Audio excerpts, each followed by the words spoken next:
So welcome everyone, I am back with yet another video on the topic linear equation in one variable.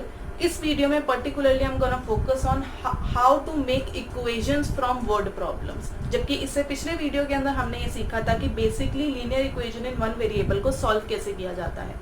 तो make sure आप वो video जाकर सबसे पहले देखें, मैं surely उसको लिंक कर दूंगी ताकि आपको ये वीडियो समझने में आसानी हो.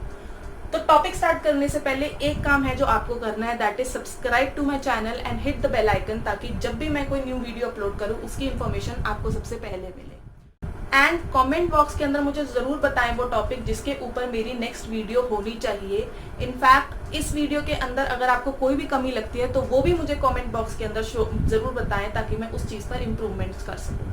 तो स्टार्ट करते हैं टॉपिक से. अब सी हमारी डे टू डे लाइफ के अंदर बहुत अननोइंगली हम लोग बहुत सारे मैथमेटिकल प्रॉब्लम्स सॉल्व कर रहे होते हैं जो हमें पता भी नहीं होती है. तो उन डे टू डे अकाउंट्स के अंदर हम कंफ्यूज ना हो, इसीलिए हमें सिखाई जाती है वर्ड प्रॉब्लम्स. ठीक है, तो वर्ड प्रॉब्लम्स अगर हम एग्जाम पॉइंट ऑफ व्यू से देखें तो उसके साथ गिफ्ट में आती है हमारी स्टेटमेंट्स. अब बच्चे कहते हैं यार सॉल्व करनी तो आ गई ना, अब स्टेटमेंट्स की क्या जरूरत है. द पॉइंट इज एग्जाम्स में मार्क्स स्कोर करने के लिए presentation is the key, at least at the CBSE level. तो स्टेटमेंट्स आपने सुना होगा अपने टीचर से भी. स्टेटमेंट्स आपको बेसिकली अगर आपको इक्वेशन बनानी नहीं भी आई है एंड उसको आप सॉल्व नहीं कर पाए हो या कुछ ना कुछ मिस्टेक हो गई है, अगर आपने प्रॉपरली उसको स्टेटमेंट्स के थ्रू प्रेजेंट कर रखा है तो आप टोटल मार्क्स में से एटलीस्ट 25% मार्क्स तो गेन कर सकते हो. End of course being a student I know that एक एक मार्क्स बहुत कीमती होता है, राइट. तो स्टेटमेंट्स बेसिकली प्रेजेंटेशन के ऊपर आती है. स्टेटमेंट्स आपको उस क्वेश्चन को समझने की ट्राई करती है. नाउ जस्ट इमेजिन अगर मैं आपको कुछ समझा रही हूँ कि x क्या x y z के टर्म्स में ये इक्वेशन बन गई है, तो how would you know what is x, what is y and what is z, what are we actually doing. तो that is how statements help you to understand exactly what problem are you solving and what you are you doing in that problem. अब तीसरी चीज होती है, बच्चे कहते हैं यार मैम वो ना इमेजिन नहीं हो पाता वो जो क्वेश्चन के अंदर हमसे मांग रहे हैं. तो my friend seriously frankly telling you, language understanding से ज्यादा जरूरी वर्ड प्रॉब्लम्स के अंदर कुछ नहीं है. Even if you can not imagine it, forget it. ठीक है, अगर आपको लैंग्वेज अंडरस्टैंड करनी आ गई, आपसे क्वेश्चन में क्या पूछा जा रहा है, तो आप उस क्वेश्चन को बहुत इजीली सॉल्व कर सकते हैं. तो मैथ्स के हर टॉपिक को बेसिकली मैं कुछ टाइप्स में डिवाइड कर देती हूँ ताकि उसको पढ़ाने में और पढ़ने में दोनों में आसानी हो जाए. ठीक है, तो बेसिकली 5 तरह के टाइप्स होते हैं 8th लेवल सीबीएसई लेवल के अंदर जिसपे वर्ड प्रॉब्लम्स बेसिकली आती है. That is first is general. General basically मैं उस टाइप को डालती हूँ जो मिसलेनियस होते हैं, जो इनके अलावा कुछ भी है वो जनरल के अंदर आ जाते हैं. B it relation between any two numbers या कुछ भी ऐसा जो वो डाल दें. Second is geometry. Basically geometry के अंदर मेक श्योर आपको सारे के सारे फॉर्मूले अच्छे से आते हैं, क्योंकि ज्योमेट्री उन फॉर्मूले के बगैर, बेसिक नॉलेज के बगैर about the quadrilaterals, about the triangles, geometry के क्वेश्चन नहीं सॉल्व हो सकते because they will not give you a hint. ठीक है. Third is age problems. You must be aware age problems बहुत ज्यादा होती है. राम इतना बड़ा था तो श्याम कितना छोटा था. Money and denomination and digits interchange are the main 2 problem areas of the students I have come across with. तो इन 2 टॉपिक को मैं बहुत अच्छे से समझाकर अलग वीडियो के अंदर बनाऊंगी. बाकी के 3 टॉपिक्स मैं इस वीडियो के अंदर कवर करने वाली हूँ क्योंकि ये टॉपिक्स बहुत लंबे जाएंगे और पिछली वीडियो में मेरी थोड़ी ज़रूरत से ज़्यादा लंबी हो गई थी. ठीक है, तो हम स्टार्ट करते हैं विद द जनरल वन. मैं बेसिकली एनसीईआरटी के एग्जाम्पल्स यूज कर करके आपको सब कुछ समझाने वाली हूँ and you have to solve the exercises on your own. अगर आप चाहते हैं कि एक्सरसाइज भी मैं सॉल्व करूँ तो आप फ्रीली मुझे कमेंट सेक्शन के अंदर सजेस्ट कर सकते हैं. I am ready to help you. Start करते हैं क्लास 8 एनसीईआरटी चैप्टर 2 का example number 5 which says what should be added to twice the rational number -7/3 to get 3/7. अब वर्ड प्रॉब्लम सॉल्व करने का सबसे पहला स्टेप होना चाहिए forget about whatever is asked and whatever is given to you. सबसे पहली चीज होती है स्टेटमेंट्स. तो इस क्वेश्चन में पर्टिकुलरली कुछ खास स्टेटमेंट नहीं बन रही है, बट एक स्टेटमेंट जो सबसे ज्यादा जरूरी होती है वो यही है, let the required number be x. Fine, तो यहाँ से हमारा क्वेश्चन स्टार्ट हो चुका है. तो अब आते हैं समझने पर.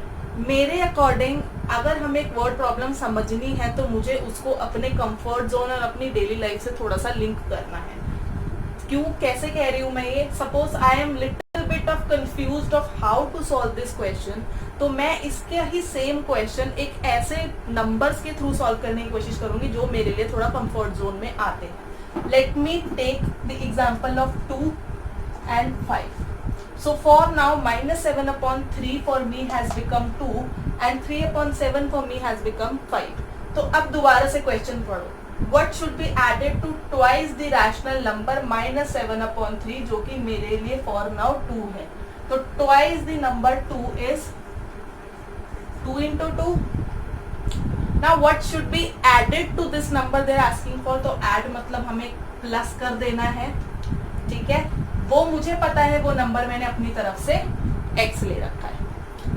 Equal to 2 get 3/7 that is 5। मेरे लिए वो नंबर 5 है। तो इस इक्वेशन से ज्यादा ये सॉल्व करना मुझे इजी लग रहा है, जो कि बेसिकली आप ना भी सॉल्व करो तो भी आपको एक आइडिया मिल गया कि मुझे क्या इक्वेशन बनानी है, राइट। तो इस 2 की जगह सिंपली आई पुट -7/3 एंड इस 5 की जगह सिंपली आई पुट 3/7। तो स्टार्ट करते हैं।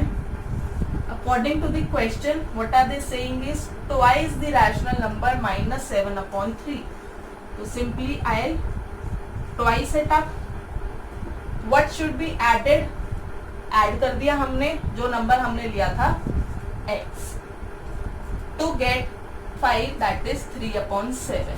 तो मेरी इक्वेशन बन गई है। इसको अब सॉल्व करना आपके लिए इजी है, जो कि मैंने फर्स्ट वीडियो के अंदर अच्छे से आपको क्लियर कर रखा है। तो मैं फटाफट सॉल्व कर रही हूँ, आप भी वीडियो पॉज करो और इसको सॉल्व करने की ट्राई करो।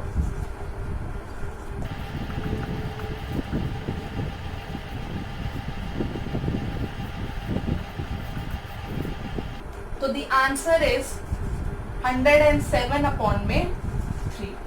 Therefore 107/3 should be added to -7/3 to get 3/7। तो आओ अब सॉल्व करते हैं एग्जाम्पल नंबर 9 विच से सम of 3 consecutive multiples of 11 is 363. Find these multiples। तो सबसे पहला स्टेप जो मैंने बताया था दैट इज स्टेटमेंट्स। गिवन क्या क्या है हमें? सम ऑफ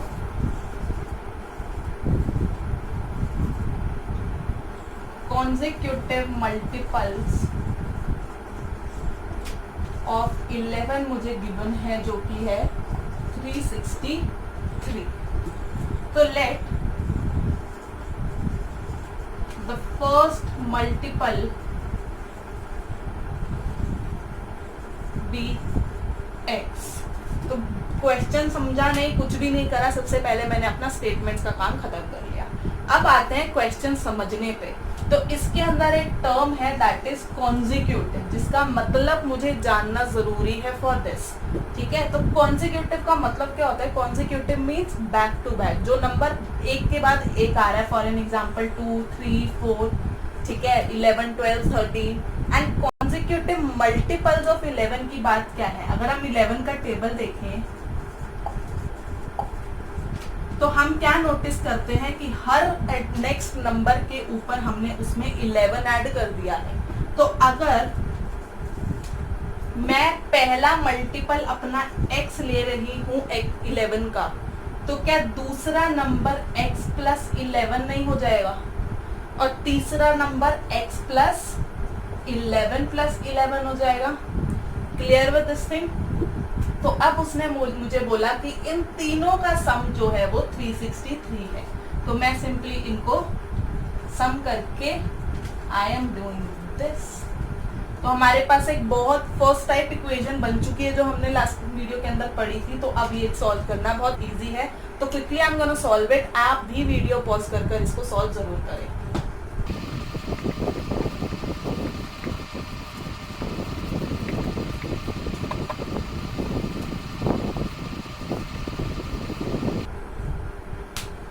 हमें हमारे नंबर्स मिल गए दैट इज 110। क्योंकि मेरा x 110 आया तो उसका नेक्स्ट मल्टीपल क्या था? x अपॉन में x प्लस 11। और जब मुझे सेकेंड नंबर मिल गया है तो हमारा थर्ड नंबर क्या था, x plus 11 plus 11 that has come 132। हमें अगर वेरीफाई करना है तो you can simply sum these three terms and answer would become 363। So now come example number 10 जो कि थोड़ा सा ट्रिकी है but at the same time वो बहुत ज्यादा इंपॉर्टेंट क्वेश्चन है from the exam point of view. तो the question says the difference between two whole numbers is 66 and the ratio of two numbers is given as 2:5 and what are these numbers। तो कुछ भी समझने से पहले सबसे पहला काम होता है हमारा स्टेटमेंट्स। तो हम स्टेटमेंट्स के अंदर हमें दो चीजें गिवन है, डिफरेंस बिटवीन द नंबर्स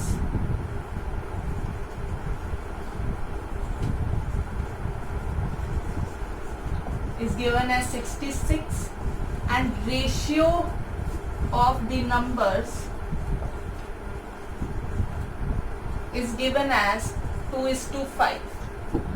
तो let the common ratio be x।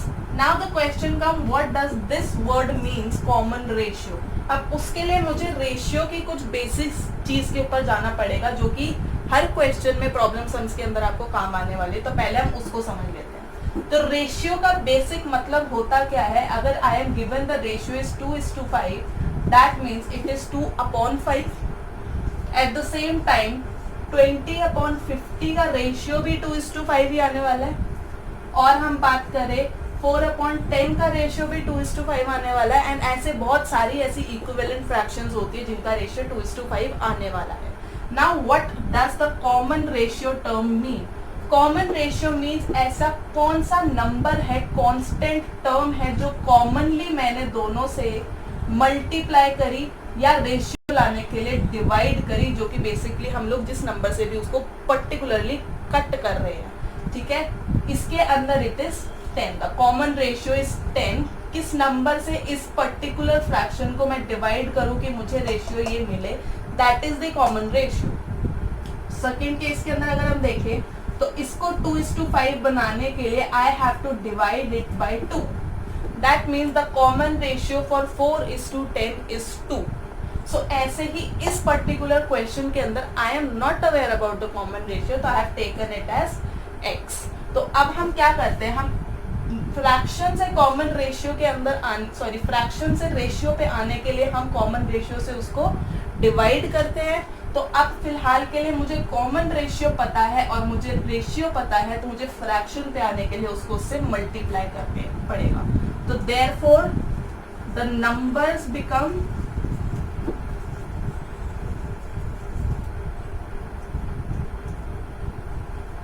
अगर एक नंबर 2 था फर्स्ट न्यूमरेटर और उसको अगर मैं मल्टीप्लाई करती हूँ तो it will become 2x and similarly second would become 5x। तो मेरे वो जो रिक्वायर्ड नंबर्स थे they have become 2x and 5x, जिसके ऊपर मैं क्वेश्चन को सॉल्व करने वाली हूँ। जिसको नहीं भी समझ आता, जो अब भी बहुत कंफ्यूज हो जाता है, वो ये पर्टिकुलर सेक्शन मेरा 2 से 3 बार देखे ताकि आपको बहुत अच्छे समझ आ जाए।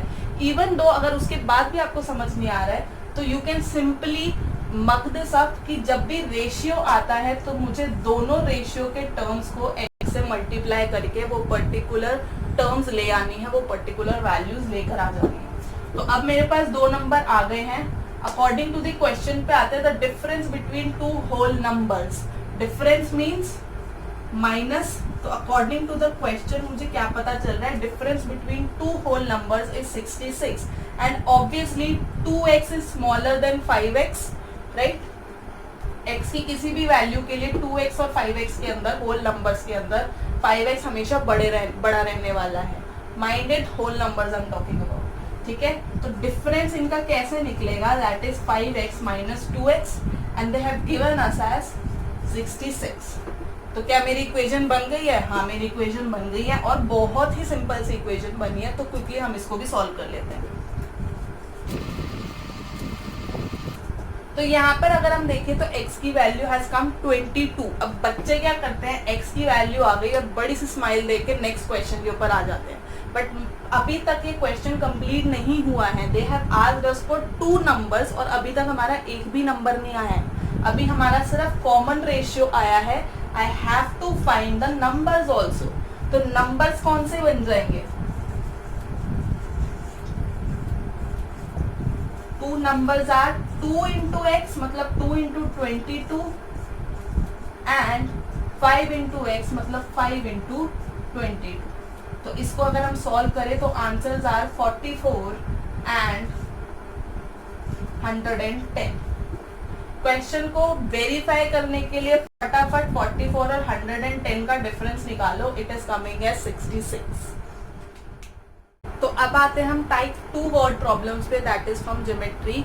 ज्योमेट्री के अंदर as I mentioned before, you need to know the basic formula for everything, be it perimeters, be it areas, be it properties of triangles, be it properties of all the 2D figures, क्योंकि वो आपको question के अंदर mention नहीं होगी, तो you need to know this first. ठीक है, तो ये तो बहुत एग्जाम्पल बहुत ईजी है, क्वेश्चंस थोड़े से ट्विस्ट भी कर सकती है teachers, and depending on you, आपको अगर वो बेसिक इन्फॉर्मेशन पता है तो आप वो क्वेश्चन इजीली सॉल्व कर सकते हो। तो here is example number 6 I am going to do. The perimeter of a rectangle is 13 centimetre and its width is 3:4 centimetre, find its length. तो जहां तक मुझे दिख गया पेरीमीटर, अगर मुझे रेक्टेंगल का पेरीमीटर ही नहीं पता होगा तो this question is a complete waste, इसके अंदर मैं मार्क्स गेन नहीं कर सकती। ठीक है, तो हम इसको सॉल्व करते हैं। सबसे पहला चीज स्टेटमेंट्स। तो I am given perimeter of rectangle is given to me as 13 centimetre. दूसरी चीज मुझे विड्थ गिवन है। स्टेटमेंट्स लिखने में टाइम वेस्ट मत समझना, जितना आप उसको इजीली रीडेबल बनाओगे अपने क्वेश्चन के ऊपर, क्वेश्चन को, उतना ही टीचर आपसे इंप्रेस होगी। ठीक है, तो मेक श्योर आप अपनी स्टेटमेंट्स के अंदर क्वेश्चन को लेकर सारी कंप्लीट इंफॉर्मेशन दो। तो width is given as 2:3:4 centimetre. तो मुझे ये मिक्स फ्रैक्शन गिवन है जिसको मैं एक इम्प्रॉपर फ्रैक्शन के अंदर सॉल्व करने वाली हूँ। जिसको नहीं पता, this is getting multiplied over है, 4 2 8 एंड नंबर पर मैं इसको प्लस कर दूंगी, 8 + 3 is 11 एंड डिवाइड में आ गया। अब एक चीज कुछ क्वेश्चंस के अंदर हमें ये भी नोटिस करनी होती है कि क्या हमारे यूनिट सेम है, क्या सेंटीमीटर और सेंटीमीटर सेम है। तो यस, दैट मीन्स हमें यूनिट चेंज नहीं करनी। अगर वो अलग है तो आपको सबसे पहली चीज है आपको यूनिट चेंज करनी है, because obviously basic law of physics है कि आप मेजरमेंट नहीं कर सकते हो दो डिफरेंट तरीके, दो डिफरेंट टर्म्स के अंदर, राइट। आपका क्राइटेरिया सेम रहना चाहिए। तो अब मुझे गिवन है पेरीमीटर एंड विड्थ एंड मुझसे मांगी है लेंथ। तो I am taking, let the length be L, you can take any other variable। ठीक है, अब अकॉर्डिंग टू द क्वेश्चन मुझे क्या बोला है कि मुझे पेरीमीटर गिवन है 13 सेंटीमीटर। तो पेरीमीटर का फॉर्मूला क्या होता है, 2 into लेंथ प्लस ब्रेथ मुझे गिवन है 13 सेंटीमीटर। दैट मीन्स मुझे इसकी वैल्यू निकालनी है and I am given with this. तो अगर जैसे ही मैं b की वैल्यू पुट करूँ, जो ये है बेसिकली, ठीक है, अगर जैसे ही मैं इसको पुट करूंगी लीनियर इक्वेशन इन 1 वेरिएबल बन जाएगा, जो हमारे लिए बहुत इजी है सॉल्व करना। तो 2 into length plus breadth is 13 centimetre. तो मैं बस लेंथ ब्रेथ की वैल्यू पुट कर रही हूँ and you have to simply solve it now.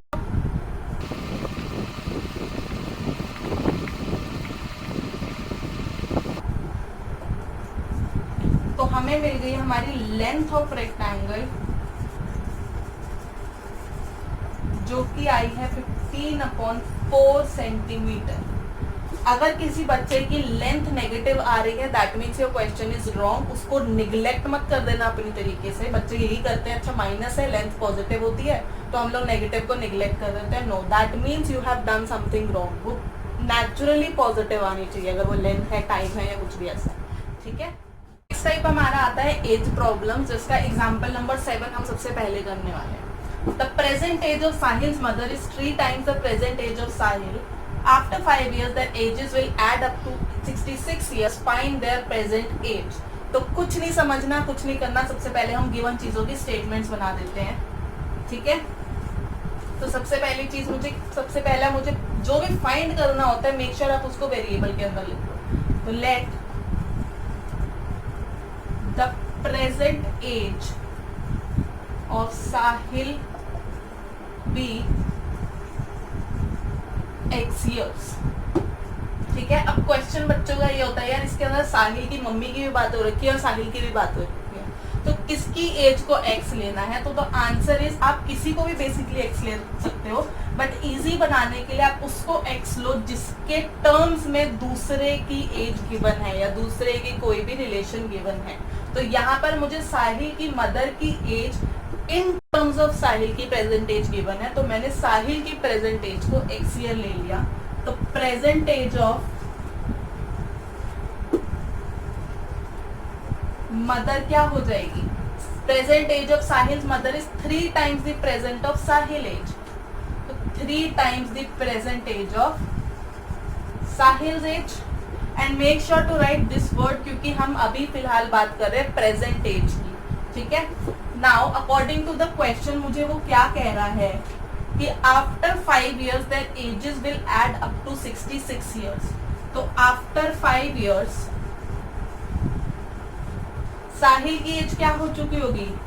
x plus 5, right, और मदर की एज क्या हो चुकी होगी? 3x plus 5। अरे अगर साहिल बड़ा हुआ है 5 साल, तो मदर भी तो हुई होगी ना। तो द क्वेश्चन सेज उनकी ऐड होकर एजेस 5 साल बाद क्या बन जाएगी? 66। तो हमें हमारी बेसिक इक्वेशन मिल चुकी है, अब इसको हम सिंपली सॉल्व कर देंगे फटाफट। आप भी साथ साथ अपने आप वीडियो पॉज करके सॉल्व करने की कोशिश करिए, वरना उसका कोई मतलब नहीं है।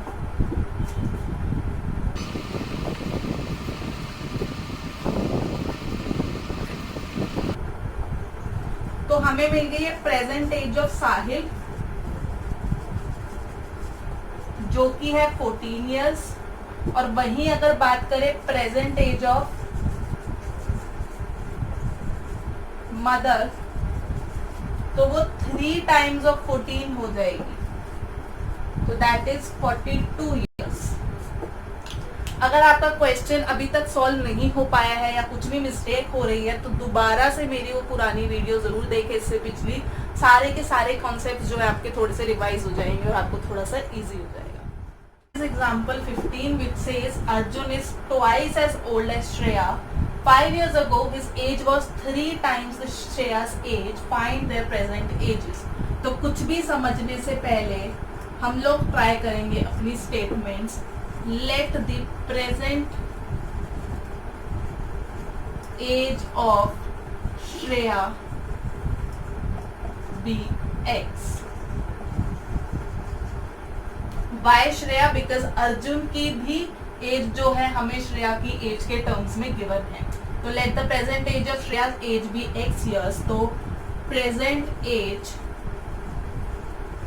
ऑफ अर्जुन क्या बन जाएगी? Twice as old as Shreya, that means it becomes 2x years। ठीक है, according to the question it says 5 years ago age was 3 times Shreya's age। तो 5 साल पहले अर्जुन की एज क्या बन गई? 2x minus 5, right. It was equal to 3 times Shreya's age। अगर मैं श्रेया की एज की बात कर रही हूँ और अर्जुन की एज की बात कर रही हूँ 5 साल पहले, तो श्रेया की एज भी तो 5 साल कम हो चुकी होगी ना। x minus 5 का 3 टाइम्स। तो मेरा क्वेश्चन का टाइप बन चुका है variable on both the sides, जो कि हमें सॉल्व करना है, इजीली आता है।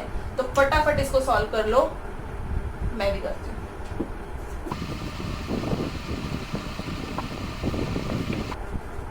तो हमें मिल गई है प्रेजेंट एज ऑफ श्रेया जो कि है 10 years। तो प्रेजेंट एज ऑफ अर्जुन क्या हो जाएगी? ट्वाइस थी, तो 2 into 10 दैट इज 20 years। जिसको डाउट है they can still put the values in this and अगर इक्वेशन वेरीफाई होती है that means your answer is correct. तो अब हम कर रहे हैं last question for the video, Example 19 which says present ages of Anu and Raj are in the ratio 4:5. 8 years from now the ratio of their ages will be 5:6. Find their present ages. थोड़ा सा interesting question है according to me, क्योंकि as problem के साथ साथ इसके अंदर ratios आ गए हैं जो कि मेरे लिए बहुत इंटरेस्टिंग होते हैं. तो आओ इसको सॉल्व करते हैं. कुछ भी समझने से पहले हम फोकस करेंगे अपनी स्टेटमेंट्स पे. प्लीज डू नॉट थिंक कि मैं सॉल्यूशंस बहुत जल्दी कर रही हूँ, बिकॉज सारे सॉल्यूशंस जो है मैं पिछली वीडियो के अंदर बहुत अच्छे से टाइम लेकर आपको समझा चुकी हूँ. तो इस वीडियो के अंदर मैं उस चीज़ पे दोबारा टाइम नहीं लगाना चाहती हूँ. अगर आपको अभी भी प्रॉब्लम आ रही है तो अब भी मैं कह रही हूँ कि उस वीडियो को दोबारा ढंग से 2 से 3 बार जरूर देखें, ताकि सारे कॉन्सेप्ट जो हैं आपके माइंड में क्लियर हो जाए. तो हम स्टेटमेंट्स बनाते हैं. यहाँ पे प्रेजेंट एज से पहले हम बात करेंगे हमारी रेशियोज की. तो ratio of their present age मुझे क्या गिवन है 4:5. तो जैसे मैंने पहले बताया था, जब भी रेशियो आता है तो हम क्या करते हैं, let the common ratio be x. जिसको नहीं भी याद तो हम लोग उसकी प्रेजेंट एजेस सिंपली उनकी टर्म से x मल्टीप्लाई कर देंगे. तो present age of Anu and Raj is equal to 4x and 5x respectively. मेरे पास स्पेस थोड़ी कम है इसलिए मैंने इसको 2 स्टेटमेंट्स को एक बना दिया. ठीक है. अकॉर्डिंग टू द क्वेश्चन अब मुझसे क्या कहता है वो, 8 years from now the ratio of there edges. 8 years from now क्या होगा,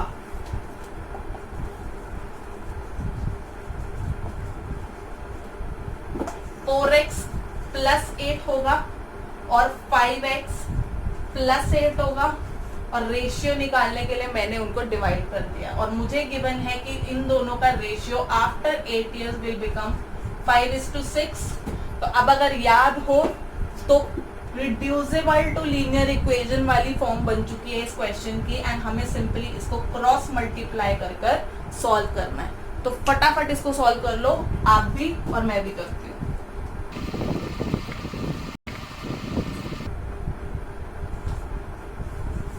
तो x की वैल्यू मेरे पास 8 आ गई है. हाँ, मैं थोड़ा सा स्टेप्स मिस कर रही हूँ फटाफट, बट आप उसको अच्छे से प्रेजेंट करके जरूर शो करिए अगर कंफ्यूजन होती है तो. x की वैल्यू मेरे पास 8 हो गई है. माइंड दिस थिंग कि this is not the solution. x we were not interested in x, we were mainly interested in the present age. तो अभी तक मेरे पास सिर्फ कॉमन रेशियो आया है.